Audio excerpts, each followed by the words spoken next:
Alexander. That's my man. You're joining the third season.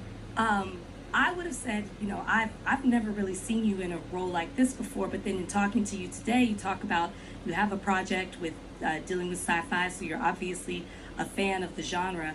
Tell us a little bit about you joining this third season, and also if you yourself believe in aliens. Oh, I definitely believe in aliens. You know, I grew up with a few of them. My sisters. I was gonna ask you if they walk around with us. I was like, I'm from Arizona. By the way, Arizona up in the mountains, Flagstaff. We had the local observatory. Sorry.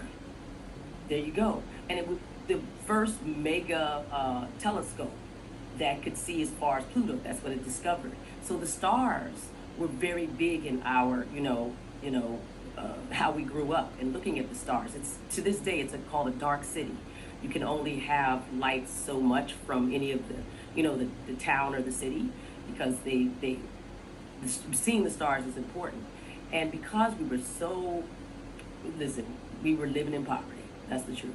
I always say I spent the first 11 years of my life in a hotel called Starlight, Route 66. And we used to go out there on hot nights, and my father would lay on he was an itinerant preacher, and my mother was a teacher. And one of the things we do is get a 25-cent soda, put a pin in it in the side, shake it up, and then have the soda pop go into our mouths. And we sit there and lay in the stars, and he would tell stories. And you could see shooting stars. And there was so much more talk about the stars, maybe because it was coming from the 60s.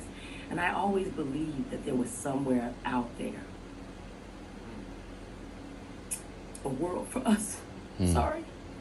That was better than the one that we were living in. That had more access. That was, as beautiful as what we were looking at. And even Michael Jackson sang in something that he did with Spielberg about E.T.